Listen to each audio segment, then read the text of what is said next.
are in Nashville, the home of great music, associated with figures like the king himself, Elvis Presley. And the last thing you'd expect is the Kurdish community. And the Kurds come from the Middle East. Now people don't know this, but in themselves they form a great nation. They are divided between Turkey, Syria, Iraq, Iran.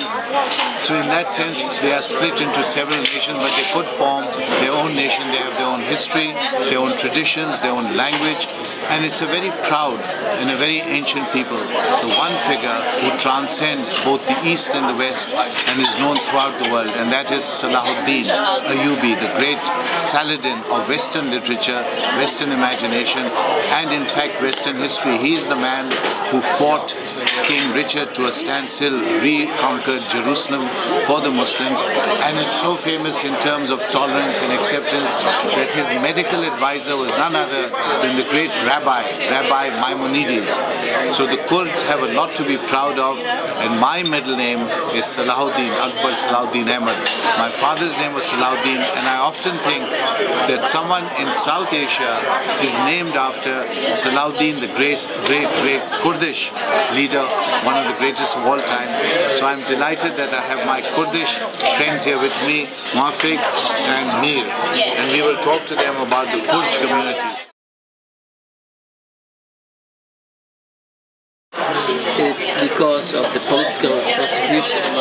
They fled their countries, they resettled in refugee camps, and then through the UN and the humanitarian agencies, they moved to this country. In 1988, after the typical bombardment of the villages in the north, known as Anfal. The Saddam regime was particularly brutal to the Kurds, because the Kurds have always stood for independence, so they've always tried to assert their own culture. The community provides me a sense of security. There are businesses, there are about 70 Kurdish businesses. There are 70 businesses? 70. And you also have a Salahuddin Center here, yes, which is the main mosque for the Kurd community. Yes, and they have the outreach, they provide the social services, they have the center, the Friday speech, the khutbah is in Kurdish. I have my brother-in-law here. So the United States has given the Kurds something that no other country can give, which is it allows you a sense of unity. To be together, to marry with each other across national borders in the Middle East. That's remarkable. So you are rediscovering your identity in the United States of America. The weather is close. The weather of Nashville is very much like Iraqi, North Iraq. Very close, very close. The weather is one thing. Themselves, they kept the same structure.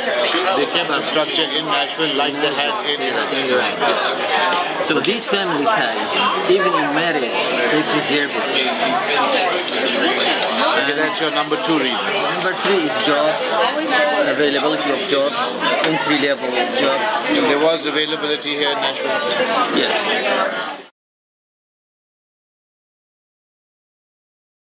Here, the Kurds, you have 2 generations. Generation who grew up back home, generation who were born here, or when they came here, they were 2, 3, 4, 5, 6, 7, 8 years, and they went to school here. And there's one issue that we have in some of the houses, homes, you have 2 cultures. You have Kurdish culture, and the kids at home, they speak English. The kids are going to school. They're learning the language. What is happening, some of the parents are not learning the language. There's where we have the gap.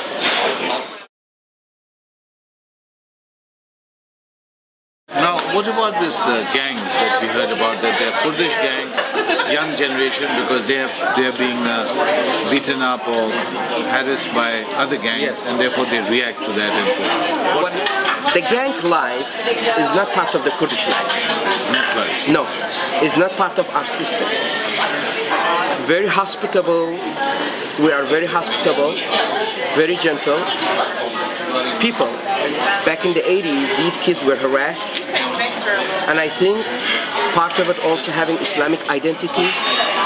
You know, you name Muhammad, Ahmad, Hussein, this and that, associate them with, you know, you're violent, you're terrorist, this and that. So what happened, the kids came together to defend themselves. The genie went out of the bottle, you know, that eventually it kind of evolved itself to kind of formal gang.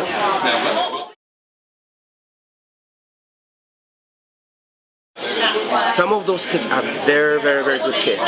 Are they? Very good kids. Good kids. Making wrong decisions, making wrong choice.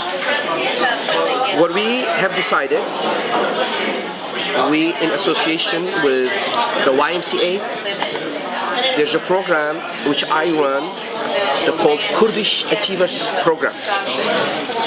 It is educational, blended with the sports activities and with some lectures to intervene and prevent that violent lifestyle. Every community in this country have a gang problem, and if you go back in the history, you know, you see every immigrant society, every immigrant community goes through where the strong eats the weak. You know what I'm saying? There's the mafia system, this gang system. Because I heard other ethnic groups, even from Europe, you know, they had that problem. And I'm 100% confident that this issue that tarnished our name will eventually go away. These kids will evolve. Media here is not fair with us. There are close to 10,000 Kurds in this community, and their number, the gang members, could be less than 100. So 1% and associating 10,000 with 1% of the population, that is absolutely not fair.